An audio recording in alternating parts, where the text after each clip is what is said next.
अस्सलामुअलैकुम, मैं हूं फाद शहबाज खान। सनतों के लिए बिजली सस्ती, हुकूमत और फौज की पार्टनरशिप इसी तरह चलती रही तो पाकिस्तान दुनिया के नक्शे पर मजबूत मुल्क बनकर उभरेगा। वज़ीर-ए-आज़म शहबाज शरीफ।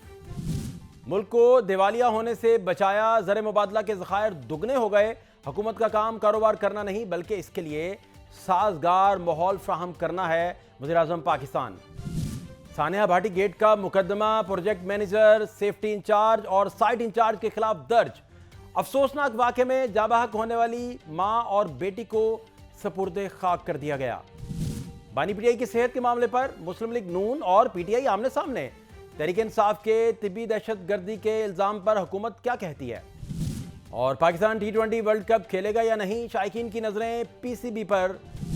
वज़ीर-ए-आज़म शहबाज शरीफ ने आज मुल्क के चोटी के एक्सपोर्टर्स और कारोबारी शख्सियात से खिताब करते हुए कहा कि हुकूमत का काम कारोबार करना नहीं बल्कि इसके लिए साजगार माहौल फ्राहम करना है। बेहतर मुआशी पॉलिसियों की वजह से मुल्क दिवालिया होने से बच गया है। ज़र मुबादला के ज़खायर दुगने हो चुके हैं। सियासी और अस्करी ताउन से ही मुल्क की तरक्की की राहें खुल रही हैं। मुआशी इस्तेहकाम के लिए फील्ड मार्शल के साथ मुख्तलिफ ममालिक की क़यादत से मुलाकातें की। हुकूमत और फ़ौज की पार्टनरशिप इसी तरह चलती रही तो पाकिस्तान दुनिया के नक्शे पर मजबूत मुल्क बनकर उभरेगा। एक्सपोर्टर्स के लिए टैक्स 7.5% से कम करके 4.5% पर लाया गया है। वज़ीर-ए-आज़म ने सनतों के लिए वेकिंग चार्जेस में 9 रुपये और बिजली 4 रुपये 4 पैसे सस्ती करने का ऐलान किया। आज मैं जो इंडस्ट्री के लिए जो टैरिफ है उसमें 4 रुपये 4 पैसे कमी का और ऐलान कर रहा हूँ। वफाकी हुकूमत ने नए माली साल के बजट के लिए तरजीहात का तयन कर लिया और वजारत खजाना की जानिब से बजट में GDP ग्रोथ का तखमीना 5.1%, महंगाई की शरह 6.5% तक महदूद रखने की तवक्को जाहिर की है। और इसके अलावा बजट में green tax, non tax revenue, climate subsidies पर तवज्जो दी जाएगी। और वजारत खजाना के ज़राए के मुताबिक हुकूमत ने IMF से कुछ शोबों में रायते लेने का भी सोचा है, जिसमें टैक्स वसूलियों के हदफ और तवानाई की कीमतें कम करना नुमाया है। दूसरी जानिब हुकूमती दावों के बरक्स पाकिस्तान में सरमायाकारी का मनफी रुझान बरकरार है। रवा माली साल के पहले 6 माह के अंदर बराह रास्त बैरूनी सरमायाकारी में 43% कमी वाक़ हुई। इसी हवाले से बात करने के लिए साबिक वज़ीर ख़जाना मिफ्ता इस्माइल साहब सीनियर पॉलिटिशियन भी हैं, किसी तारुफ के मोहताज नहीं। मिफ्ता भाई, बहुत शुक्रिया वक्त देने के लिए। मिफ्ता भाई, मैं जानना आपसे ये चाह रहा हूँ कि वज़ीर-ए-आज़म साहब की जानिब से जो बिजली टैरिफ में 4 रुपये 4 पैसे की कमी और एक्सपोर्टर्स के लिए टैक्स जो है 7% से कम करके 4% किया गया है, ये वजारत खजाना की जो माहाना रिपोर्ट आती है, जो अपडेट आती है उसे कह लें, उस अपडेट के मुताबिक जो आउटलुक रिपोर्ट है उसके मुताबिक जो बैरूनी सरमायाकारी थी उसमें 43% जो है वो कमी हो चुकी थी और जो एक्सपोर्ट्स थी वो 5% उनमें कमी हुई थी। तो इस डाटा को सामने रखते हुए इस तरह के फैसले लिए जाते हैं और कितने इम्पैक्टफुल होंगे ये, इस पे क्या गाइड कर सकते हैं मिफ्ता भाई? दो अलग अलग बातें हैं। एक तो ये कि वज़ीर-ए-आज़म साहब ने या अनाउंस किया है, लेकिन स्टेट बैंक ने ये फैसला किया था कि शरह सूद जो कि दरामदात को दी जाती है एक्सपोर्ट रीफाइनेंस की स्कीम के तहत, उसमें जो पॉलिसी रेट है उससे 6% जो है उसमें कमी कर दी जाए ताकि वो 10.5 की जगह 4.5 हो जाए। राइट। मैं ये समझता हूँ कि वैसे तो सारे पॉलिसी रेट्स को कम होना चाहिए और हमको पर्टिकुलर सेगमेंट्स को अलग अलग मराहत नहीं देनी चाहिए, इससे मईशत में डिस्टोर्शन पैदा होती है। लेकिन इस वक्त क्योंकि बरामद का शोबा जो है वो एकदम उसकी कमर तोड़ दी गई है बिजली और गैस की वजह से, और क्योंकि 9% कमी हुई है पहले 6 महीनों में बरामद में, इसलिए ये मेरे ख्याल से जो है ये कदम ठीक है। और जो दूसरी बात है वो 4 रुपए की, वो मैं माजरत के साथ ये कहूँगा कि इसकी जब तक कि तफसील नहीं आती इस पर कुछ कहना ज़रूरी नहीं है, क्योंकि हुकूमत इसमें बहुत सारे फिर जो है वो शराइत लगाती है जिसके तहत सनतकार जो है इसको स्कीम को इस्तेमाल नहीं कर सकते। अच्छा, दूसरा आपको मिफ्ता भाई, जो वर्ल्ड बैंक की बाइंडिंग्स हैं उसमें भी 7 अरब रुपए की तोसी और कर्ज की सहूलत के तहत पाकिस्तान को $1 अरब की तीसरी किस्त के साथ, अगली किस्त के साथ जो IMF की फरमाइशें थी, उनके मुतालबात थी, उसकी फहरिस्त भी मिली गई थी। IMF फिर बहुत सारी जगहों पर रोक देता है। आपको वो साइफर लहराने वाला इमरान खान का खत भी याद होगा। उसके बाद IMF की बाइंडिंग थी, वहां फिर जो हालात बने आपने बाद में फेस भी किए वजीर खजाना के तौर पे। मैं अब समझना ये चाह रहा हूं कि IMF की बाइंडिंग होते हुए ये सारी चीजें ये कुशन देने पॉसिबल हैं भी या नहीं है? देखिए, जो वज़ीर आज़म साहब ने कहा था कि हम 1500 अरब रुपए की टैक्स के अंदर कमी करना चाहते हैं, वो बिल्कुल पॉसिबल हो सकती है। आईएमएफ कोई पागल इदारा नहीं है, लेकिन आप आईएमएफ आपसे ये कहता है कि आप एक कर्जा जो है वो एक लिमिट से ज़्यादा ना लें, ठीक है। क्योंकि आपको वैसे भी लोग कर्जा देने के लिए तैयार नहीं है। तो इसका जो ऐसा तरीका है और सही तरीका है वो ये है कि आप 1500 अरब रुपए की अपने अखराजात में कटौती करें और हम्म। कहें आईएमएफ को, देखो हमने 1500 अरब रुपए के अखराजात बढ़ाए हैं, हम अब 1500 अरब रुपए जो हमें बच गए हैं ये हम लोगों को टैक्स के जरिए वापस करना चाहते हैं, टैक्स रिफॉर्म्स के जरिए।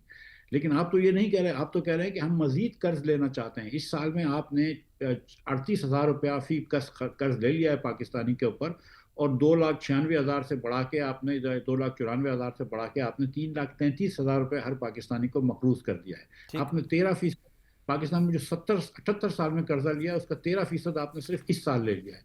तो आप कितना और कर्जा बढ़ाएंगे? तो आईएमएफ आपकी ये शर्त मना कर देगा, इनको भी पता है कि आईएमएफ मना कर देगा, लेकिन ये क्या, ये सिर्फ जो है ये दिखावे करना चाहते हैं, ऑप्टिक्स के, ये दिखा दें कि देखो हमने तो बात की आईएमएफ से। भाई अगर आपको बात करनी है, आप 4,000 अरब रुपया पीएसडीपी पे खर्च करते हैं और एडीबीस पे, आप उसमें कमी ले आए। आपने 2 हफ्ते पहले, 3 हफ्ते पहले 43 अरब रुपया हर एमएनए को, हुकूमत के एमएनए को 25 करोड़ रुपया दिया। क्या जरूरत थी ये देने की? एक तरफ आप दूध के ऊपर टैक्स लगाते हैं, एक तरफ आप हर जो 100 लीटर, 1 लीटर जो मोटरसाइकिल पे बच्चा पेट्रोल बढ़ाता है उससे आप रोज का 80 रुपया टैक्स लेते हैं, और दूसरी तरफ आप अपने एमएनएस को 25 करोड़ रुपए दे देते हैं। ये जुल्म नहीं है? ये आपकी तरजीहात हैं क्या? तो फिर आईएमएफ आपको मना कर देगा। आप वो अखराजात कम करें, आप आईएमएफ बोलेगा करो, शौक से करो टैक्स कम। लेकिन आप एक तरफ अखराजात भी कम नहीं कर रहे तो दूसरी तरफ आईएमएफ कैसे इजाजत देगा आपको? आप आवाम की बात बिल्कुल कर रहे हैं, तो इसी से रिलेटेड अगर वर्ल्ड बैंक की हालिया रिपोर्ट अगर मिफ्ता भाई देखें, 2018 तक वो कहता है कि पाकिस्तान में जो शरह गुर्बत जो है उसका मामला, महंगाई, सैलाब, करेंसी की कदर में कमी का मामला, 2023-24 का मामला 25% आवाम खत गुर्बत से नीचे गई, और 2025 में वो 45% हो गई, यानी कि 10,56 यानी करोड़ लोग जो हैं खत गुर्बत से नीचे गए। तो पूछना आपसे ये है, क्योंकि आपकी एक्सपर्टी इसमें, कि वो आवाम के लिए तो फिर उसमें किसी तरह का कोई, उसमें कोई अप एंड डाउन नहीं है, कोई मामला नहीं। देखिए, ये वर्ल्ड बैंक को आप छोड़ दें, हुकूमत पाकिस्तान की जो अभी रिपोर्ट आई है, house hold integrated economic survey, उसमें इन्होंने दिखाया कि हर पाकिस्तानी औसतन 12.2% गरीब हुआ है ठीक है। 6 साल में, जी। यानी 18-19 के मुकाबले में 24-25 में। ठीक है। और उन्होंने देखा कि जो गरीब तरीन 20% पाकिस्तानी है वो 21% गरीब हो गए। ठीक है। मतलब गरीब तरीन पाकिस्तानी जो 20% होते हैं वो किसी भी मेजर से आप देख लें, वो मुफलिसी में रहते हैं, उनको 2 वक्त की रोटी नहीं मिल रही होती, आपने उनको मजीद 20% गरीब कर दिया। ये जो आप स्टेबिलिटी के रोज गुन गाते हैं, वो स्टेबिलिटी क्या है? कि आपने गरीब लोगों को गरीब करके स्टेबिलिटी ले आए। आप ये बोल रहे हैं कि हम ग्रोथ नहीं कर रहे, लेकिन बस ठीक है, हम बस यहीं बैठे हैं, इसको हम स्टेबिलिटी कहते हैं। तो आपने तो यहाँ पे नौकरियों का फुकदान है। आप जानते हैं मेरे भाई कि कितनी बेरोजगारी बढ़ गई है पाकिस्तान में। आप जानते हैं कि महंगाई ने गरीब की कमर तोड़ दी है। आज कभी आटा महंगा हो जाता है, कभी चीनी महंगी हो जाती है, हमेशा ही घी तेल महंगा होता है, चाय महंगी होती है। तो गरीब जाए तो जाए कहाँ? तो इनको जरा सा इसके बारे में नहीं सोचते, क्योंकि उनकी गरीब की लॉबी नहीं होती है। आप 50,000 रुपये तनख्वाहदार अर्बन एम्प्लॉयज़ के ऊपर आप टैक्स लगाते हैं, जो आपके कैमरे बेचारे कैमरामैन जो हैं उनकी तनख्वाहों पर टैक्स लगाता है। लेकिन 1,000 एकड़ की किसी की ज़रूरी अराजी हो साउथ पंजाब में या सिंध में, उसके ऊपर टैक्स नहीं है। बड़े अच्छा। बड़े आपके लाहौर के लिबर्टी में स्टोर्स हों, F1 F7 में स्टोर्स हों, क्लिफ्टन में बड़े बड़े स्टोर्स हों, उनके ऊपर आप टैक्स नहीं लगाते। लेकिन किसी की लाख रुपए तनख्वाह, आप बोलेंगे लाओ इधर टैक्स रखो। तो ये इस मुल्क की तरजीहात हैं, ये शहबाज शरीफ साहब की तरजीहात हैं। अच्छा, दूसरा अभी आप हवाला भी दे रहे थे, अगर पाकिस्तान के लेबर फोर्स सर्वे की बात हम करें तो 2025 में जो बेरोजगारी की शरह थी वो 7%, उसमें जो है वो इजाफा हुआ, जो गुज़श्ता 2 दहाइयों में बुलंद तरीन भी है। और फेडरल बोर्ड ऑफ रेवेन्यू इसी हवाले से, उसका अगर 6 महीने का डाटा आप देखें तो 6,490 अरब रुपए का टैक्स हदफ जो है उसका वो पूरा ना हो सका। इस दौरान जो इदारा है वो 6,155 अरब रुपए ही जमा कर सका। एक बात। दूसरी बात जो सबसे इंपॉर्टेंट है, जो वजीरे मनसूबाबंदी हसन इकबाल साहब हैं, वो कह रहे हैं कि 2029 तक हम $60 अरब की जो एक्सपोर्ट्स वो करेंगे। ये इस तरह के दावे, इन पे आप कितनी वेटेज देखते हैं? पॉसिबल है ये सारा? देखिए, एक एफबीआर ने अपना हदफ पूरा नहीं किया, ये बात आपकी दुरुस्त है, ठीक।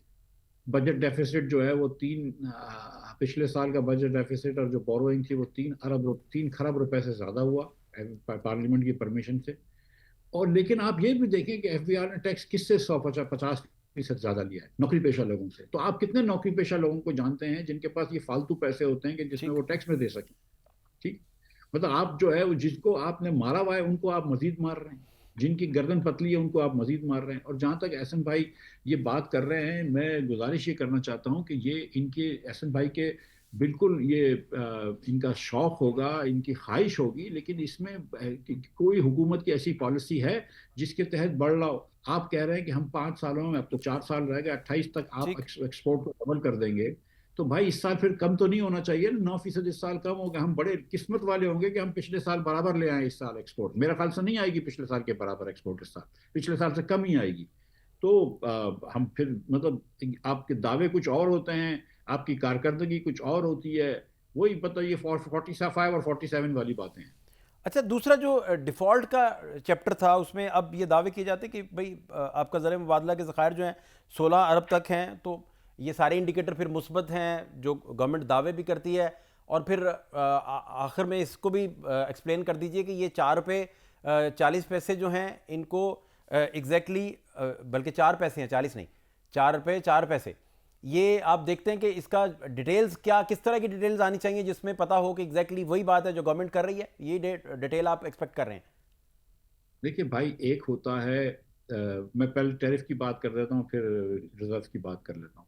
टैरिफ के अंदर एक होता है क्वार्टरली टैरिफ एडजस्टमेंट और एक होता है annual tariff adjustment. Quarterly tariff adjustment में एक तखमीना लगाकर, एक अंदाज़ा लगाकर आपको नेपरा रेट दे देता है, ठीक है, कि भाई पेट्रोल हमारे ख्याल से $65 का होगा। बिल्कुल सही। यो 65 ऑयल जो है वो $65 पर बैरल का होगा। अब अगर एवरेज कम हो जाती है अगले 3 महीनों में, तो वो जो $2-3 बच जाते हैं वो अगले क्वार्टर में पास ऑन कर देते हैं। अगर एवरेज बढ़ जाती है तो ज़्यादा ले लेते हैं। तो इसमें से कुछ तो ये $2-3 जो है वो नेपरा के बचे हुए होंगे, वो पास ऑन किए हैं जो आपने पिछले के 3 महीनों में ज्यादा दिए हैं। आप पंजाब के लोगों से पूछ लीजिए कि जिनका बिल दिसंबर का और नवंबर के बिल को आप कंपेयर कर लीजिए, कोई पंजाब के अंदर एक आपको कंज्यूमर मिल जाए, एक कंज्यूमर मिल जाए पूरे पंजाब के अंदर 12 करोड़ लोग रहते हैं, एक आदमी आपको मिल जाए जो कह दे कि मेरा दिसंबर का बिल नवंबर के बिल से 50% ज्यादा नहीं था। इन्होंने जितने सोलर वाले हैं किसी को सोलर के क्रेडिट नहीं दिए, ये इन्होंने किए।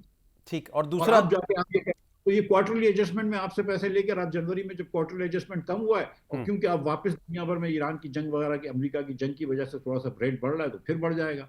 तो ये जो होता है ना, वो ये होता है कि जब भी पेट्रोल की कीमत कम होती है तो प्राइम मिनिस्टर साहब की तस्वीर के साथ ट्वीट चलने लगती है, जब पेट्रोल की कीमत बढ़ जाती है तो रात के अंधेरे में चुपचाप नोटिफिकेशन आ जाता है। ये वो वाली बातें हैं मेरे भाई कि हर अच्छी चीज पे दुनिया में कहीं कोई अच्छी चीज हुई हम इस पर तारीफ करेंगे, ठीक है। अगर लाहौर के अंदर स्मॉग बढ़ गई तो पता नहीं किसकी गलती है, लेकिन थोड़ी सी अगर किसी एक दिन एयर क्वालिटी अच्छी आ गई तो हमने शादियाने बजाने शुरू कर दिए। ये वो वाली बातें हैं।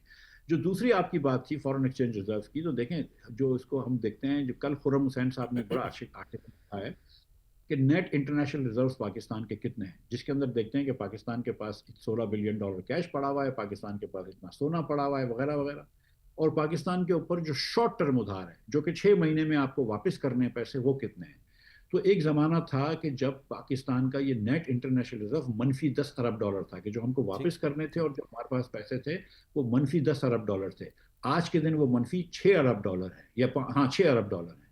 तो अब भी हम -6 अरब डॉलर में हैं, लेकिन क्योंकि हम साथ IMF के प्रोग्राम में हैं, क्योंकि सऊदी अरब वगैरह ने हमारी मदद करी हुई है, इसलिए हम जो है वो इसको अपने आप को कह रहे हैं कि हम डिफॉल्ट से बचे हुए हैं और हम स्टेबिलिटी में हैं। लेकिन हमारी स्टेबिलिटी सिर्फ IMF के प्रोग्राम की वजह से और कोई नहीं। बहुत शुक्रिया मिफ्ता इस्माइल जी, साबिक वजीर खजाना, हमारे साथ मौजूद थे, अपना पॉइंट ऑफ व्यू दे रहे थे। प्रोग्राम में आगे बढ़ते हैं और बात करते हैं लाहौर के बदकिस्मत सानहे की। लाहौर के इलाके भाटी चौक में मां और बेटी के मेन होल में गिरकर जाँ बहक होने के वाक़े का मुकदमा दर्ज किया जा चुका है और मुकदमा जाँ बहक होने वाली खातून सादिया के शोहर की मुद्दत में दर्ज किया गया, जिसमें project manager Asghar Sindhu, safety in charge Daniyal, site in charge Ahmad Nawaz को जिम्मेदार ठहराया गया, जबकि मुल्जिमान ने मेन होल को खुला छोड़कर गफलत और लापरवाही की, जिसकी वजह से उनकी अहलिया और 10 महीने की बेटी के मेन होल में गिरकर जाँ बहक हो गए। और उधर DIG ऑपरेशंस लाहौर ने SHO को मुअत्तल कर दिया, जबकि DSP के खिलाफ कार्रवाई का आगाज कर दिया गया है। जराये के मुताबिक बुध की रात पेश आने वाले वाक़े के बाद मुतवफ़िया के शोहर को हिरासत में लेने और मुबैना तशद्दुद की इत्तलात सामने आने पर SHO ज़ैन अब्बास को मुअत्तल किया गया। DIG ऑपरेशंस ने इंटरनल अफेयर्स ब्रांच को भी आज़ादाना इंक्वायरी के लिए बाज़ाब्ता खत लिख दिया, जिसमें इस बात का तयन किया जाएगा कि खामद और देवर को किस बुनियाद पर हिरासत में लिया गया, पुलिस ने रेस्क्यू कॉल पर गिरफ्तारी क्यों की और रेस्क्यू ऑपरेशन के दौरान पुलिस एक्शन की वजूहात क्या थी। इसके अलावा टीपा की जानिब से नेस्पाक को भी शो कॉज नोटिस जारी किया गया है, जिसका 1 रोज में जवाब तलब किया गया है। हादसे से पहले सीसीटीवी फुटेजेस भी सामने आई हैं, जिसमें 5 अफराद को दाता दरबार हाजिरी के लिए देखा जा सकता है। ताहम मां और बेटी दरबार के अंदर दाखिल नहीं हुई थी। दूसरी जानिब मुतवफ़िया के शोहर ने कहा है कि पुलिस अफसरान ने उन पर तशद्दुद किया और बीवी को कत्ल करने का एतराफ़ करने के लिए दबाव डालते रहे। जो SHO ज़ैन अब्बास थे वो मुझे ये कहते रहे कि हमने कैमरे चेक किए हैं, जो सेफ सिटी के हेड हैं वो भी उधर बैठे हैं, कैमरे चेक कर रहे हैं। उन्होंने पूरे जहाँ से आप आए हो पूरे कैमरे चेक किए हैं, लेकिन आप कहीं नज़र नहीं आ रहे। उन्होंने ये मुझसे झूठ बोलते रहे हैं। मैंने ये कहा कि कहीं ना कहीं तो कैमरा लगा होगा, उसमें मैं आ रहा हूँगा, तो उन्होंने मेरी बात नहीं मानी। उन्होंने ये कहा है कि आप हमें सच बता दें, आपने अपनी बीवी को किसी रिक्शे वाले के साथ बिठा दियो, इस तरह की नज़ेबा बातें करते रहे हैं कि आपने खुद कहीं भेज दिया, ये किया वो किया है। मुझे ये पीछे कमरे में ले गए हैं, वहाँ पे SP बिलाल साहब थे और SHO साहब थे ज़ैन अब्बास, तो उन्होंने मुझे तशद्दुद किया। मैं इनको कहता रहा हूँ कि आप वेट कर लें, रेस्क्यू को और चेक करने दें, मैं आपके पास ही हूँ, मैं कहीं जा नहीं रहा। बुध की शाम पेश आने वाले इस अफसोसनाक वाक़े में शोरकोट की खातून और इनकी शीरखार बेटी मेन सीवरेज लाइन में गिरकर जाँ बहक हो गई थी और मां की लाश 6 घंटे और बेटी की लाश 16 घंटे बाद मिली। जबकि ये वाक़या होने के बाद डिप्टी स्पीकर पंजाब असेंबली को जब बताया गया तो उन्होंने इसे फेक न्यूज़ करार दे दिया। दाता दरबार के बाहर सीवरेज में एक खातून गिर गई। नहीं, वो फेक न्यूज़ है, आप चेक करें। सर असली है, मैयत मिल गई है सर, मैंने वो पता कराया, वो फेक न्यूज़ है। इसके बाद शोहर पर इल्ज़ाम लगाया गया कि उसने अपनी बीवी को धक्का दिया। ज़िला मरियम नवाज को जब ये सारी सूरत हाल का पता चला तो उन्होंने इस पर सख्त बरहमी का इजहार किया और बताया कि मंसूबे पर मौजूद जिम्मेदारान को मुअत्तल कर दिया गया है। इसके अंदर जो कॉन्ट्रैक्टर है वो कसूरवार है, बिल्कुल है। सुपरवाइज़र कंसल्टेंट कसूरवार है, नेस्पाक का बिल्कुल है। एग्जीक्यूटिंग एजेंसी टीपा है, LDA है, बिल्कुल है, वो कसूरवार है। लेकिन फ्रैंकली कमिश्नर लाहौर आपका, DC लाहौर आपका, असिस्टेंट कमिश्नर आपका, वासा का, LDA का उतना ही कसूर है जितना किसी और का कसूर। जो प्रोजेक्ट मैनेजर है IG साहब काइंडली नोट कर लीजिए, CCPO साहब असगर सिंधु, उस्मान यासीन, दानियाल, पूरा नाम क्या है Daniyal, whatever safety in charge और अहमद नवाज, इन 5 को 4 को अरेस्ट करें और इनको नहीं छोड़ना, इनके ऊपर स्ट्रॉन्ग केस बनाएं नेग्लिजेंस का, क्रिमिनल नेग्लिजेंस का। इससे पहले 21 जनवरी को ज़िला मरियम नवाज ने कहा था कि गटर का ढक्कन किसी बच्चे की जिंदगी है, अगर ढक्कन नहीं होता तो वज़ीर आला इसका कैसे जिम्मेदार नहीं है। दरियाए फरात के किनारे अगर कुत्ता मरेगा तो हजरत उमर रिस्पॉन्सिबल होंगे, तो वजीर आला कैसे रिस्पॉन्सिबल नहीं होंगे। ये जो गटरों के ढक्कन है, मैं रोज रात को बैठ के चेक करती हूँ कि किस जगह जो है वो गटर का ढक्कन नहीं लगा, क्योंकि ये सिर्फ गटर का ढक्कन नहीं है। खुदा न खास्ता उसमें कोई बच्चा गिर जाए, कोई मोटरसाइकिल वाला गिर जाए या कोई एक्सीडेंट हो जाए तो कौन जिम्मेदार है? क्योंकि मैंने आपको जैसे बताया कि ये गटर का ढक्कन नहीं है, ये किसी बच्चे की जिंदगी है। किसी माँ की गोद में जो बच्चा खेलता है, ये उसकी जिंदगी का सवाल है। साने के हवाले से वज़ीर इत्तलात पंजाब अज़मा बुखारी ने अपनी कोताही का एतराफ़ करते हुए माफ़ी मांगी और कहा कि इनके इस्तीफे से मुतासरा ख़ानदान के लाहिकीन को इंसाफ मिल सकता है, तो इसके लिए वो तैयार हैं। सबसे पहले जो एक बुरी हरकत रेस्क्यू 1122 के एक एहलकार शाहिद वहीद ने की, वीडियो बना के भेजी कि जी ये मैं रिंग देखें, ये छोटा सा रिंग है और ये रिंग जो है ना, ये इतनी छोटी जगह है कि यहाँ पर कोई गिर नहीं सकता और गिर के आगे जाने का तो सवाल ही पैदा नहीं होता। यहाँ पानी भी बहुत कम है, इसकी गहराई भी बहुत कम है, जो भी वो कह सकते थे। और वो ज़ाहिर इन्फॉर्मेशन मेरे पास आई, एक देखिए एक इदारे की तरफ से आई, मैंने वो इन्फॉर्मेशन आगे पास ऑन की। मेरे से यकीनन ये गलती ज़रूर हुई है, वो जो झूठ बोल रहे थे मुझे उसको जो है वो मीडिया के साथ शेयर करना मेरा गुनाह बना और इस गुनाह के लिए मैं हर तरह की सज़ा के लिए तैयार हूँ। दूसरी जानिब साने में जाबहक होने वाली खातून और शीरखार बेटी की शोरकोट में तदफीन कर दी गई। इसी हवाले से बात करने के लिए मुजाहिद शेख हमारे साथ मौजूद हैं, स्पेशल कॉरेस्पॉन्डेंट हैं, क्राइम कवर करते हैं। ज़ैनुल आबिदीन हमारे साथ मौजूद हैं, स्पेशल कॉरेस्पॉन्डेंट। बहुत शुक्रिया शेख साहब वक्त देने के लिए। जैन भाई आपका भी शुक्रिया। मुजाहिद साहब बहुत शुक्रिया। शेख साहब आपका भी शुक्रिया। मैं जानना चाह रहा हूँ मुजाहिद भाई कि FIR दर्ज हो गई और FIR में असगर संधू साहब प्रोजेक्ट मैनेजर और दानियाल सेफ्टी इंचार्ज और अहमद नवाज साइट इंचार्ज, इनके नाम नामजद यानी इन्हें किया गया। मैं समझना ये चाह रहा हूँ कि एक बंदा साजिद, उसकी मदय्यत में FIR हो गई। अब साजिद की मदय्यत में जब FIR हो गई तो साजिद तो गांव से आया है और उसे कैसे एग्जैक्टली पता है कि ये 3 बंदे जो हैं इनके कसूर हैं, और ये एक बंदा जो है वो प्रोजेक्ट मैनेजर है, एक दानियाल से, मतलब मेरा कहने का मतलब है कि ये ड्राइव किया गया है ना। आपने जब इसको ड्राइव किया है, मैं सवाल पूरा कर लूं, जब आपने ड्राइव इसे कर दिया तो जो डिफेंस साइड होगी वो तो इसको उड़ा के रख देगी कि भाई ये आप क्या कर रहे हैं। तो किसी कानूनी माहिर की आप खुदमात लेते, तो एफआईआर जब आप लॉन्च कर रहे थे तो उसमें आप डायरेक्टली उसको क्या पता कि ये 3 बंदे हैं और बाई नेम ये हैं और ये जिम्मेदारी है और ये आप फिक्स कर रहे हैं। मैं ये समझना चाह रहा हूँ। बाकी आप इस पे नेग्लिजेंस कहाँ कहाँ आपने देखी पुलिस के एंड पे भी, क्योंकि वो जो साजिद हैं वो कह रहे हैं कि मुझे तो तशद्दुद किया गया, उनके साथ भाई भी थे उनको भी। तो ये एग्जैक्टली क्या है मामला? देखिए फाज साहब, बड़ा ही अहम पॉइंट आपने इस एफआईआर से मुतल्लिक उठाया कि वो बाप जो ये मकतूला जो खातून थी ये उसका वालिद है जिसकी मुद्दत में ये मुकदमा दर्ज किया गया। अब ये पूरी फैमिली यहाँ पे आई थी और सबसे पहले तो ये इल्ज़ाम लगाया गया इस खातून के शोहर के ऊपर कि इसके अपनी बीवी के साथ ताल्लुकात अच्छे नहीं थे, तो ये ख़ुद अपनी बेटी और बीवी को उस होल में फेंक सकता है, गिरा सकता है। तो पुलिस ने, जो एसएचओ भाटी थे जिन्हें आज मुअत्तल भी कर दिया गया, उसने अपने मुतलका एसपी सिटी की परमिशन से और डीएसपी के इल्म में लाने के बाद इस ख़ानदान का जो वो शोहर था उस औरत का और उस बच्ची का बाप जो था उसको और 1-2 और रिश्तेदारों को थाने में हिरासत में ले लिया और वहाँ पर उस पर सिर्फ हिरासत में नहीं लिया, उस पर तशद्दुद भी किया जाता रहा। चले उसके बाद जब ये डेड बॉडी मिलती है तो फिर खामोशी के साथ उस हिरासत में लिए गए लोगों को छोड़ भी दिया जाता है। लेकिन जिस एफआईआर का आप जिक्र करें इसमें 322 की दफात आप देखिएगा, वो लगी होगी ये दियत है, काबिल दियत, जो एक बेलेबल तो नहीं, नॉन बेलेबल है, लेकिन दियत इसमें दी जा सकती है कि जिन लोगों के खिलाफ मुकदमा दर्ज हुआ है वो 10 लाख 20 लाख या जो भी सरकारी दियत होती है वो एक उसका मुआवजा किया जाता है। दियत जो है वो दे दी जाए तो ये बरी ज़िम्मा हो सकते हैं, अपनी इनको सज़ा कोई नहीं मिल सकती है। हाँ, जो वज़ीर आला पंजाब हैं मरीम नवाज़ साहिबा, उन्होंने जो एक्शन लिया कि इनको नौकरी से निकाल दिया जाए।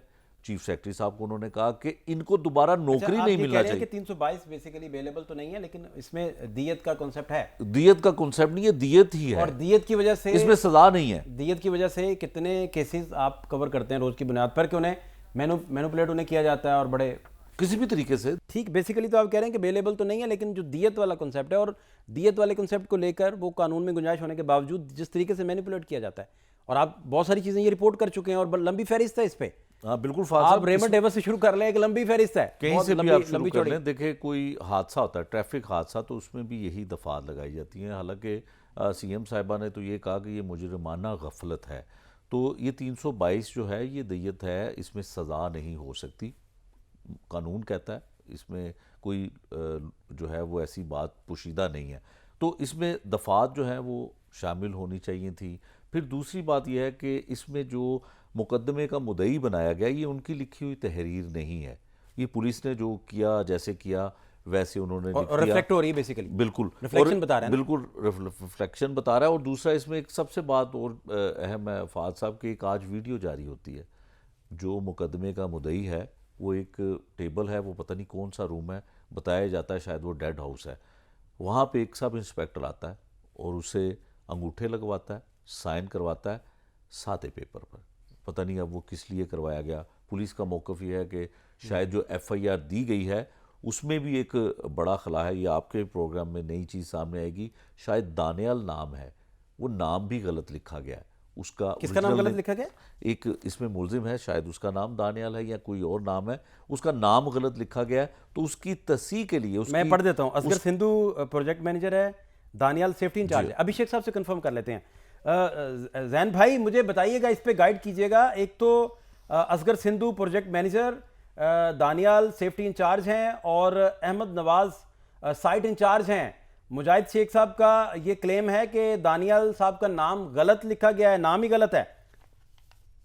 देखें, जो एप्लीकेशन दी गई थी टीपा की तरफ से, इन प्रोजेक्ट के जो अफसरान हैं और जो डायरेक्टर्स हैं कॉन्ट्रैक्टर के, उस एप्लीकेशन में तो इनके नाम बिल्कुल ठीक लिखे गए थे और मेरे पास वो तमाम जो शवाहिद है वो मौजूद हैं। और वो मैं आपको एप्लीकेशन से देख के ही बता रहा हूँ कि इसमें ये तीनों नाम असगर सिंधु, दानियाल और ये जो तीसरा नाम है ये बिल्कुल ठीक लिखा गया है। लेकिन उसके बाद जो पहली एफआईआर दर्ज की गई है उसमें भी इनके नाम अभी तक ठीक दिखाई दे रहे हैं। लेकिन जो कानूनी तौर पर इसको देखा जाए तो इसमें काफी जो फ्लॉ है वो मौजूद हैं।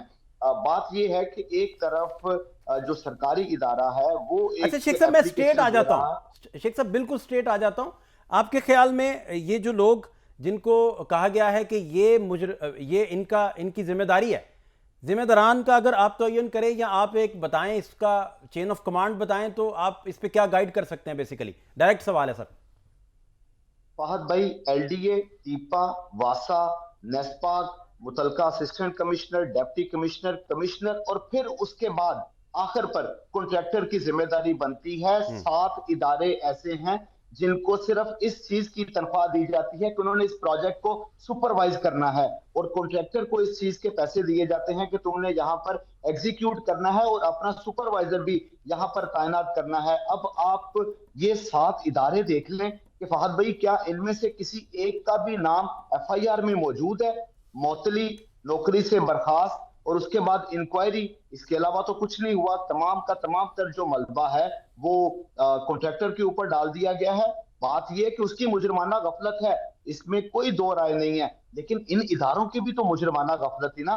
साहब इसमें देखें कि एक प्रोजेक्ट है और उसके ऊपर 7 इदारों को सिर्फ ये जिम्मेदारी दी गई है कि वहां पर जाकर देखें सेफ्टी मेजर्स पूरे हैं, जो कंस्ट्रक्शन स्पीड है वो ठीक चल रही है, क्या क्वालिटी मटेरियल उसमें इस्तेमाल किया जा रहा है। अगर ये 7 इदारे ये सब कुछ मॉनिटर नहीं कर सकते थे तो फिर इनके खिलाफ भी तो कार्रवाई बनती थी। कल आपने भी चीफ मिनिस्टर साहिबा की प्रेस ब्रीफिंग और जो इनके साथ गुफ्तगू है वो सारी देखी। उन्होंने इल्जाम ठहराया commissioner, deputy commissioner, assistant commissioner, DG LDA, TEPA के चीफ पर, वासा के एमडी के ऊपर, लेकिन अभी तक उस प्रेस कॉन्फ्रेंस को 24 घंटे से ज्यादा का वक्त गुजर चुका है उस ब्रीफिंग को, तो क्या 24 घंटे में इन तमाम में से किसी एक के खिलाफ कोई कार्रवाई हुई? बहुत शुक्रिया ज़ैनुल आबिदीन जी, हमारे साथ स्पेशल कॉरेस्पॉन्डेंट मुजाहिद शेख साहब स्पेशल कॉरेस्पॉन्डेंट हमारे साथ मौजूद थे।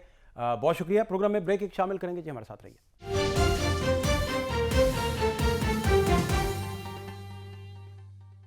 ब्रेक के बाद खुश आमदीद। बानी पीटीआई की सेहत के मामले पर मुस्लिम लीग नून और पीटीआई आमने सामने आ गए हैं। तहरीक इंसाफ हुकूमत पर इल्जाम लगा रही है कि उसने बानी की बीमारी छुपाकर तिब्बी दहशतगर्दी की है। अभी ये कंफर्म हो गया है कि इमरान खान साहब की सेहत ख़राब है, उनको हस्पताल लेके गया है और बग़ैर उनके फैमिली के अप्रूवल के, बग़ैर उनके ज़ाती मुआलज के इल्म में लाए हुए उनको टीके पे लगे हैं। उनको जो है वो हस्पताल भी मुंतकिल किया गया था जेल से। तो इस पर खामोश रहना मेरे ख्याल में ये बदनीयती हो। ये मुजरिमाना एक फेल के मुर्तकिब हो चुके हैं। पहले आपने देखा होगा कि इस बात को छुपाया क्यों गया। हफ्ते की रात को अगर ये हुआ तो इनकी फैमिली को क्यों नहीं बताया गया, पाकिस्तान तहरीक इंसाफ की पॉलिटिकल लीडरशिप को क्यों नहीं बताया गया, या किसी वकील को क्यों नहीं बताया गया, इनके जो जाती मौलिज है उनको क्यों नहीं बताया गया। तो यहाँ से शकूक व शुबहात जन्म लेते हैं। दूसरी जानिब वज़ीर-ए-आज़म के सियासी मशीर राना सनाउल्लाह का कहना है कि मरीज को मेडिकल की जरूरत हो तो क्या जरूरी है कि इसकी फैमिली से पहले पूछा जाए। मामला ये है कि अगर उनका जो भी प्रॉब्लम था, अगर आंख का प्रॉब्लम था, तो ये वाकई बड़ा नाजुक प्रॉब्लम है। उन्हें डॉक्टर की हदायत के मुताबिक अगर फौरी तौर पे बगैर किसी को पूछे या किसी की इजाज़त लिए जो है अगर उनको चेकअप करवाया गया है तो भले घर वालों को भी बाद में पता चल जाएगा, बाकी हुकूमती ज़ोमा को भी बाद में पता चल जाएगा, लेकिन ये काम पहले ज़रूरी था। इस तमाम सूरत हाल में गवर्नर केपी फैसल करीम कुंडी ने कहा है कि अडयाला का कैदी सजा पूरी करके ही आज़ाद होगा। इसी हवाले से बात करने के लिए बैरिस्टर अकील मलिक साहब, वज़ीर मुमलिकत, किसी तारुफ के मोहताज नहीं। मलिक साहब, सर बहुत शुक्रिया। मलिक साहब, ये कंट्रोवर्सी का दर्जा बन गया। आप वो कहते हैं रात की तारीकी में ये तो आप जो तिब्बी दहशतगर्दी कर रहे हैं, इस तरह के लफ्ज़ आपको इस तरह के अलकाबात से अब नवाजा जा रहा है। सर मलिक साहब। बिस्मिल्लाहिर्रहमानिर्रहीम, बहुत बहुत शुक्रिया फाद भाई। असल में बात यह है कि इतने बड़े इशू बनाने के हवाले से जो कि असल में एक रूटीन मैटर था, एक छोटी सी बात थी जिसको इतना बढ़ा चढ़ा के जिस तरह बताया जा रहा है, और पता नहीं कौन से जो हैं वो क़यामत के पहाड़ टूट चुके हैं। ज़ाहिरी बात है, मैं पहले भी बता चुका हूँ कि इससे पहले भी उनकी बेशतर ट्रीटमेंट जो हैं अडयाला के अंदर होती रही हैं, टेनाइटिस की भी होती रही है, कॉन्जेक्टिवाइटिस की भी होती रही है, दांत की दाढ़ की भी होती रही है, जो दांत है उनका या दाढ़ है उसकी भी ट्रीटमेंट उन्होंने ली है, और मेडिकल बोर्ड्स भी उनको एग्जामिन करते रहे हैं। तो मुझे समझ नहीं आती कि क्यों इसको इतना पोलिटिसाइज़ किया जा रहा है। ये एक रूटीन का मामला है। डॉक्टर्स का ओपिनियन था कि बिल्कुल उनको जो है कई इक्विपमेंट्स होती हैं वो अडयाला जेल के अंदर जो अस्पताल है वहाँ पे मैसर नहीं होती, तो ले आया गया। तो उसमें कोई ऐसी बड़ी बात तो नहीं, और उनकी वो ट्रीटमेंट हुई, उनको बर वक्त ट्रीटमेंट मिली। ये तो इल्ज़ाम तब लगते हमारे पे जबकि डॉक्टर्स का ओपिनियन होता और हुकूमत उनकी ट्रीटमेंट को रोक रही होती। हमने किसी की ट्रीटमेंट रोकी तो नहीं, हमने तो बर वक्त जो है उनकी वो ट्रीटमेंट थी वो उनको उनकी मर्ज़ी के साथ, उनके कंसेंट के साथ हमने उनको वो फराहम की। नहीं, अपना ब्रेसर साहब, जो जेल मैनुअल है उसके रूल्स अगर आप देखें तो 397 या 143 अदालती फैसले ये वाजे करते हैं कि जब कैदी शदीद बीमार हो, अदालत और जेल इंतज़ामिया को अदालत में रिपोर्ट जमा करवानी होती है, और अदालत इन रिपोर्ट्स की बुनियाद पर फैमिली या वकील को आगाह करने के लिए मुनासिब हुक्म भी जारी करती है। एक तो ये मुद्दा हो गया। दूसरा सर, साबिक प्राइम मिनिस्टर, तीसरा उनका वोट बैंक, चौथा सर सबसे इंपॉर्टेंट के नवाज शरीफ साहब जब थे तो वो उनके तिब्बी मॉलेज जो थे डॉक्टर अदनान, वो सारी चीज़ें देखा करते थे, सारे मामला देखा करते थे। देखिए, मैं आपको ये भी बताऊं कि जिस तरह आपने बात की कि एक तो जेल रूल्स के हवाले से बिल्कुल जेल रूल्स के मुताबिक ही तमाम तर चीज़ जो है वो कैरी आउट की गई है। जो जेल रूल्स के मुताबिक इनका अपना कंसेंट, और वो तब होता है इन्फॉर्मेशन जब कोई ऐसी लाइफ थ्रेटनिंग, खुदा न खास्ता अल्लाह माफ़ करे, कोई ऐसी चीज़ हो। तो वैसी चीज़ तो कोई नहीं थी इनका। मैं आपको जब जिस तरह मैंने जिक्र किया तो मेरे पास तो वो तमाम तर चीज़ें मौजूद हैं जो मैंने अपने से तो नहीं लगा के बताई।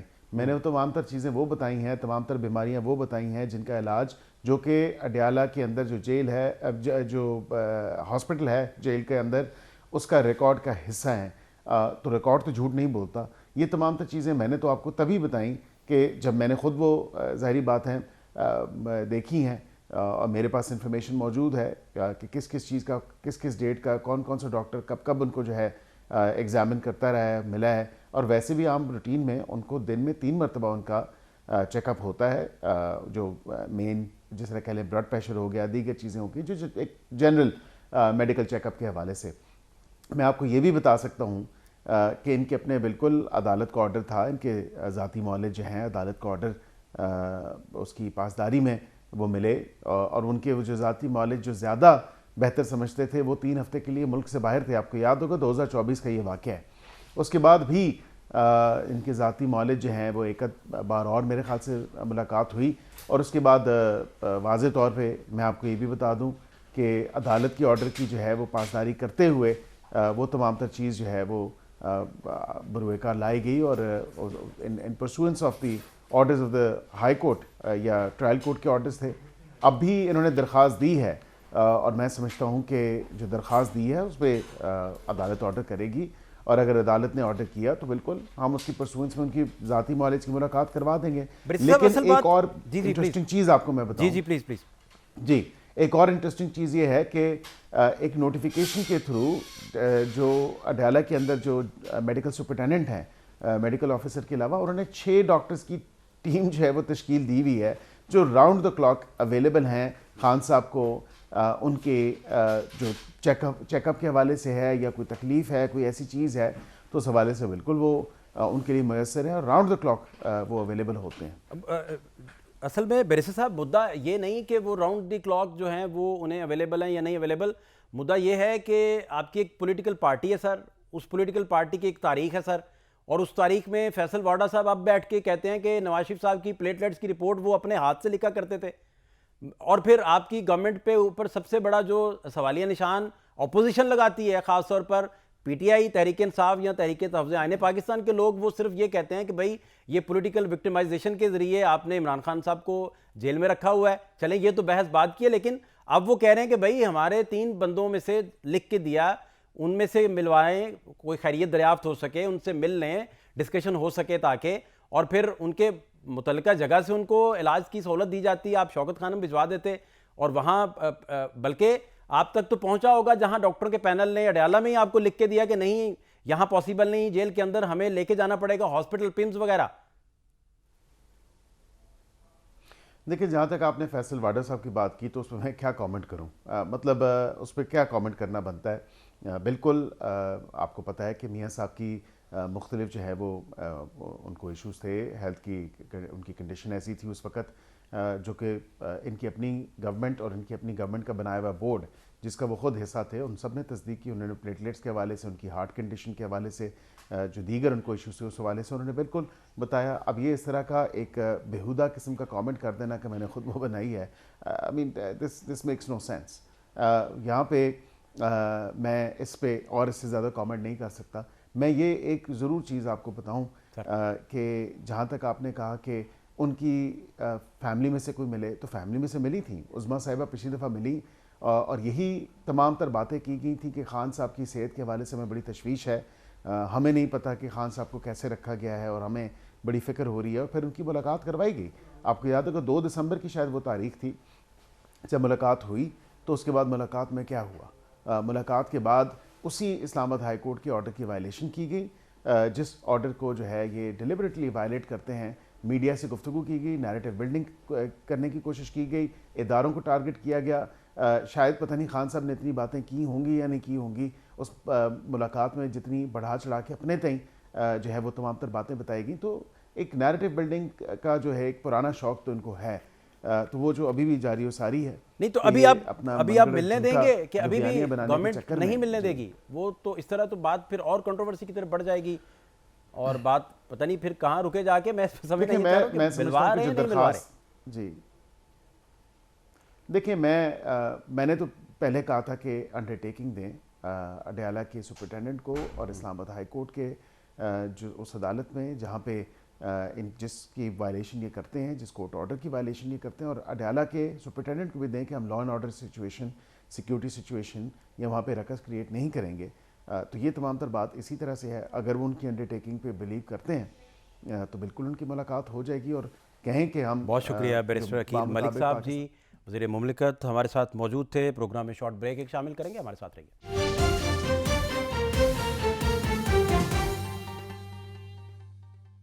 ब्रेक के बाद खुश आमदीद। पाकिस्तान T20 वर्ल्ड कप खेलेगा या नहीं खेलेगा, सारी नज़रें जो हैं वो PCB पर हैं। हुकूमत क्या फैसला करेगी, असल ये बात है। दूसरा, इसी वाले से बात करने के लिए मुश्ताक अहमद साहब साबिक टेस्ट क्रिकेटर हैं और कोच भी हैं बांग्लादेशी टीम के।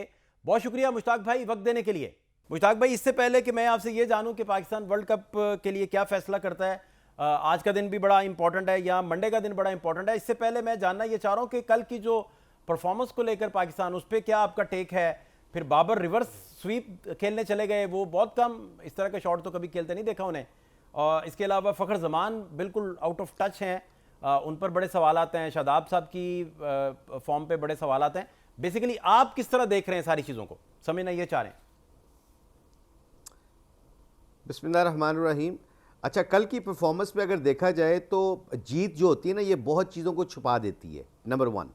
और जीत का जो कॉन्फिडेंस लेवल होता है ना, वो कैरी ऑन करता है अगले टूर्नामेंट के लिए, अगले मैचेस के लिए। ये बहुत इंपॉर्टेंट है एज ए स्पोर्ट्समैन, अंडरस्टैंड करना इस चीज़ को। दूसरी बात रही आपकी बाबर को, मुझे लगता है जो उन्होंने रिवर्स स्वीप मारी है, तो आई थिंक ये उनकी मैनेजमेंट का उनको मैसेज होगा कि you have to start playing modern cricket की जो शॉटें हैं, रिवर्स स्वीप, आपका स्लॉग स्वीप, आपकी नॉर्मल स्वीप जो होती है, स्पिनर्स को मारना सीखें आप, क्योंकि ये बाबर की स्ट्रेंथ नहीं है। आई नो बाबर, सो ये बाबर की स्ट्रेंथ नहीं है। और बाबर का जो चौथे नंबर का अगर खिलाना है तो बाबर को बहुत नॉर्मल बैटिंग करनी चाहिए, उसके इर्द गिर्द के लोगों को एग्रेसिव खेलना चाहिए। ये एक फॉर्मेट बन सकता है जो श्रीलंकन पिचेस के ऊपर बहुत इफेक्टिव हो सकता है पाकिस्तान क्रिकेट के लिए, क्योंकि वहाँ की पिचें जो होती हैं मिडिल ओवर में, वहाँ पे आपको 6 ओवर 7 ओवर जाना पड़ता है, वहाँ इतनी आसानी से चौके छक्के नहीं लगते। तो आई थिंक बाबर का अगर नंबर 4 पे खिलाना है बाबर को, तो उसको उसका रोल क्लियर करना चाहिए कि कन्वेंशनल क्रिकेट खेले। और कन्वेंशनल क्रिकेट खेलने से ये फ़ायदा होगा कि पार्टनरशिप बिल्टअप होगी, 160-170 रन जो होगा, जैसे कल आपने देखा, वो can be a match winning score, par score in Sri Lanka. ये तो हो गया वर्ल्ड कप की बातें। और कल के मैच की बात इसी को गाइड कर दें, इसमें आप इसी बात पे ना मुश्ताक भाई, अब बाबर जब नेचुरल खेलेंगे ही नहीं, उनका जो फ्लेवर है वो अडॉप्ट ही नहीं करेंगे, तो वो फिर पावर हिटिंग की तरफ जाएंगे, कन्वेंशनल खेलेंगे नहीं। उनकी तो ब्यूटी ये है कि मेरिट पे खेलते हैं और सारी दुनिया एडमायर करती है। तो ये माइंडसेट कैसे डेवलप उनके अंदर हो गया, और अगर ये हो गया तो अब ये वापस कन्वेंशनल की तरफ कैसे जाएगा?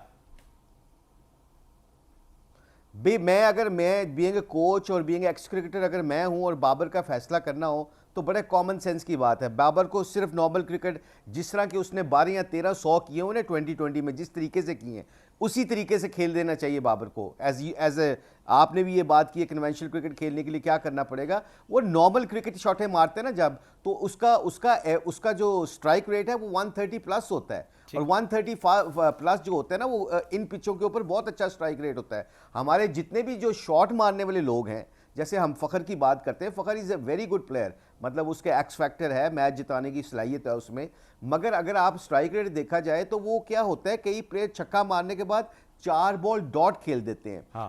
उस वहां आप कहीं पे नहीं जाते, एक स्टेप आगे जाते हैं, 2 पीछे आ जाते हैं। डॉट बॉल जो 2020 में ना वो किलिंग है, वो नहीं होना चाहिए। डॉट बॉल की जगह सिंगल लेते रहें और चौका मारें, आप 7 और 8 ओवर वैसे ही खेल रहे होते हैं मैथमेटिकली। तो आई थिंक जो क्रिकेट इस वक्त चल रही है और आपको कंडीशन को देख के फैसले करने पड़ते हैं और लोगों के रोल क्लियर करने पड़ते हैं, चाहे वो बॉलर हो चाहे वो बैट्समैन हो। तो आई थिंक इंटरनेशनली जितने भी अल्लाह का शुक्र है हम कोचिंग करते हैं जो कि दुनिया में, तो हम कंडीशन को देख के प्लेयरों के रोल क्लियर करना होता है और बाबर का रोल क्लियर करना बहुत ज़रूरी है इस वर्ल्ड कप में। ओवरऑल पाकिस्तान की टीम, जैसे शदाब ने आपने कहा, शदाब 3 in 1, अल्लाह करे वो फॉर्म में अच्छी आ जाए क्योंकि उनकी बॉलिंग, फील्डिंग और बैटिंग का बहुत इम्पैक्ट पड़ता है। मुझे कभी कभी ये लगता है कि बहुत ज़्यादा हम डिपेंड करने लग गए हैं बॉलर ऑलराउंडर्स के ऊपर। तो जो एक्सपर्ट लोग होते हैं, जैसे एक्सपर्टीज़ होती है एक बैट्समैन की, कि वो जाके उसको पता है कि मैंने मैच कैसे जिताना है, इंपैक्टफुल भी हैं और जैसे इब्रार हैं, बिल्कुल सही, बिल्कुल आपने कहा। वो जो मैच विनर है ना, उसको एक मैच में मार पड़ेगी, ये टूर्नामेंट जिता सकता है, एक मैच हरा सकता है, मगर टूर्नामेंट जिताने की सलाहियत भी इब्रार में है क्योंकि वो विकेटें लेता है। तो एक जेन्युइन बॉलर, एक जेन्युइन बैट्समैन खिलाने से पता क्या होता है, आई थिंक बंदों को अपने रोल का बड़ा पता चल जाता है। मुझे कभी कभी ये लगता है कि बहुत ज़्यादा ऑलराउंडर खिलाने से लोगों को अपने रोल का भी क्लियर नहीं पता चलता। वो मेरा ख्याल वही इसी में खुश हैं कि 10-15 रन कर दिए और यहाँ 2-3 ओवर कर लिए, इसमें हमारा वो चल जाएगा। ऐसे टूर्नामेंट जीतना मुश्किल हो जाएगा, मुझे लगता है ऐसा।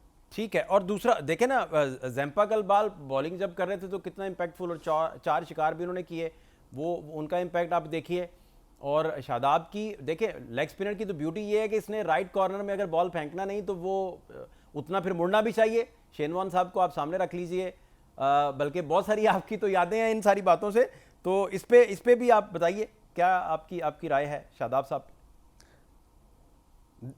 देखिए, शादाब बहुत दिनों बाद पाकिस्तान टीम में कम बैक कर रहे हैं, बिग बैश में खेल के आए हैं, प्रेशर होता है एक, और वो काफ़ी देर से पाकिस्तान खेल रहे हैं और पाकिस्तान की तरफ से उन्होंने बहुत सर्विसेज दी हैं, बहुत मैचेस जिताए हैं। अब जो कम बैक होता है ना, ये बहुत मुश्किल होता है, प्रेशर होता है आपके ऊपर। हैविंग सेड दैट, इसमें बहुत ज़रूरी है कि आपकी बेसिक्स तगड़ी हों। जैसे ज़ैम्पा की आपने बात की, ज़ैम्पा की टेक्निक बहुत अच्छी है as a leg spinner, being a leg spinner. मुझे पता है कि अगर if you have repeatable action, उससे होता है क्या कि आप अच्छे ओवर करते हो, अच्छी बॉलिंग करते हो। अच्छी बॉलिंग और अच्छे ओवर जो होते हैं वो आपको विकेटें दिलवाते हैं, अच्छे बॉल कभी आपको विकेटें नहीं दिलवाते। इसलिए बहुत ज़रूरी है एक लेग स्पिनर का, जैसे इब्रार की आपने बात की, वो एक एरिया में लाके विकेट टू विकेट बॉल करता है और दोनों तरफ थोड़ा थोड़ा स्पिन करता है। He is not a big spinner of the ball, मगर क्या करता है कि विकेट टू विकेट बॉल करता है, दोनों बिस्टी है ना, दोनों तरफ घुमाता है। तो एक बैट्समैन को जब रीड नहीं करता तो उसकी नॉर्मल बॉल के ऊपर बैट्समैन डाउटफुल होकर शॉट मार रहा होता है। जबकि अगर कोई बंदा एक अच्छी बॉल करता है और 2 गंदे बॉल करता है ना, तो बैट्समैन ये सोच रहा होता है कि अगर कोई बात नहीं, अगर अच्छा बॉल किया है, ये 2 बॉल आन करीब मुझे गंदे कर देगा क्योंकि इस कंसिस्टेंट नहीं है। तो हैविंग सेड दैट, कोई भी बॉलर, स्पेशली मिस्ट्री स्पिनर जो होते हैं, लेग स्पिनर होते हैं, they can be very expensive, but अगर उनकी लाइन लेंथ अच्छी हो, वेरिएशन अच्छी हो, जैसे ज़ैम्पा की कल मैं वेरिएशन देख रहा था, 95 से लेके 90 फिर 84 का भी बॉल किया। What is that mean? ये एक ऐसी वेरिएशन होती है जिससे आपको बैट्समैन को रिसीव करने में आसानी होती है। जैसे उन्होंने कल उस्मान को आउट किया, तेज एक फ्लिपर मारा, वो तेज मारा बॉल, फिर उन्होंने स्लो किया, उसके ऊपर विकेट मिल गई। ये एक अच्छे स्पिनर की यही निशानी होती है कि बीच में अगर वो विकेटें लेता रहता है तो आपकी टीम के लिए आसानी हो जाती है जीतने के लिए। बिल्कुल सही। अच्छा, दूसरा एग्जैक्टली आप बांग्लादेश वाला जो मामला बना और फिर अब पाकिस्तान का जो अब तक का स्टैंड है इन सारे इश्यूज़ पर, एग्जैक्टली आप बहुत बेहतर इस पे बात भी बता सकते हैं, तबसरा भी कर सकते हैं। क्या आपकी राय है, अब क्या होना चाहिए और पाकिस्तान क्या फैसला करने जा रहा है या क्या करेगा फैसला आपकी दानिश में, आपके ख्याल में? देखिए, मुख्तलिफ लोगों की मुख्तलिफ राय हैं। बीइंग मैं तो अभी बांग्लादेश की कोचिंग भी कर रहा हूँ, जी मुझे उनका कोच हूँ अभी। हैविंग सेड दैट, इस वक्त पाकिस्तान ने बहुत ज़बरदस्त स्टैंड लिया। उसकी रीज़न ये नहीं कि उसकी रीज़न ये है कि जस्टिफाई नहीं हुआ बांग्लादेश के साथ, आई बिलीव। क्योंकि अगर आप एक गवर्नमेंट आपको कहती है बाय लॉ, और जो आपके लॉ हैं इंटरनेशनल आईसीसी के लॉ हैं, उसमें अगर गवर्नमेंट आपको कहती है कि जी आपकी सिक्योरिटी इशू हैं, आप नहीं ट्रैवल कर सकते, और उससे पहले टूर्नामेंट से पहले अगर आपके एक प्लेयर को जो कि आईपीएल खेलने जा रहा था उसको मना किया गया कि we have difficulty to provide you security, आपको सिक्योरिटी देते हुए मुश्किल आ रही है, तो अगर वो उस प्लेयर को आप कर देते हैं, टूर्नामेंट से निकाल देते हैं, इतना बड़ा टूर्नामेंट है दुनिया का वो आईपीएल, उससे निकाल देते हैं, तो बांग्लादेश के कंसर्न बिल्कुल क्लियर हैं। अच्छा, इससे क्या है कि फिर आईसीसी को अकोमोडेट करना चाहिए था, और अब मोहसिन नकवी साहब को इसका पूरा क्रेडिट देना चाहिए। आई थिंक उन्होंने जाके बात की, उनकी मैंने प्रेस कॉन्फ्रेंस सुनी, उन्होंने ये बात की है कि this is not justify with Bangladesh. अच्छा, आखिरी बात मुश्ताक भाई एक और गाइड कीजिएगा, एक बड़ी इंपॉर्टेंट बात वो ये कि अभी मजीद भी अभी तो पाकिस्तान का तय होना बाकी है ना कि पाकिस्तान जो है वो हुकूमत क्या इस पे डिसाइड करती है। अबव ऑल जो बांग्लादेश के मामलात हैं उसमें आईसीसी मजीद भी उन पे पाबंदियों की तरफ भी बढ़ सकता है। उन सारे मामलात में पाकिस्तान क्या रोल प्ले कर सकता है और क्या खतरा मौजूद है उधर मजीद अगर ये बात बढ़ती है? देखिए, अंदर खाते क्या हो रहा है, I don't know, you don't know, we don't know, but एक मॉरल जो विक्ट्री होती है ना, वो मॉरल विक्ट्री क्या होती है, उसको क्या कहते हैं, स्पोर्ट्स को स्पोर्ट्स रहना देना चाहिए, इसको पॉलिटिक्स में इन्वॉल्व नहीं करना चाहिए। और ये मेरा ख्याल है as soon as possible ICC को बहुत पहले ये चीज़ें क्लियर कर देनी चाहिए थी between Pakistan and India and Asian जितनी भी कंट्रीज़ हैं, इनको एक टेबल पे बैठा के कहते हैं कि ठीक है आप आपस में बात ना करो, मगर टूर्नामेंट खेलने के लिए एक दूसरे के मुल्क जाओ, जबकि हमारा मुल्क ये कह रहा है कि हम सिक्योरिटी देते हैं। अगर इंडिया का मुल्क कहता है कि 23 में हम वर्ल्ड कप खेलने चले गए थे ना बाबर की कप्तानी में, हम जाके टूर्नामेंट खेल के आ गए, हम बहुत कोशिश की। अच्छा, ये आईसीसी का रोल क्लियर होना चाहिए कि they should be playing a very positive role between Asian countries, especially India and Pakistan and Bangladesh. I think ये जितनी जल्दी सॉर्टेड आउट कर लेंगे क्रिकेट फैंस के लिए और क्रिकेटर्स के लिए ये बहुत अच्छी बात होगी। बहुत शुक्रिया मुश्ताक अहमद साहब जी, साबिक टेस्ट क्रिकेटर और बांग्लादेशी टीम के मौजूदा कोच भी हैं, हमारे साथ मौजूद थे, अपना पॉइंट ऑफ व्यू दे रहे थे। प्रोग्राम का वक्त खत्म हुआ चाहता है, फात शहबाज खान को इजाजत दीजिए, अल्लाह ने के बाद।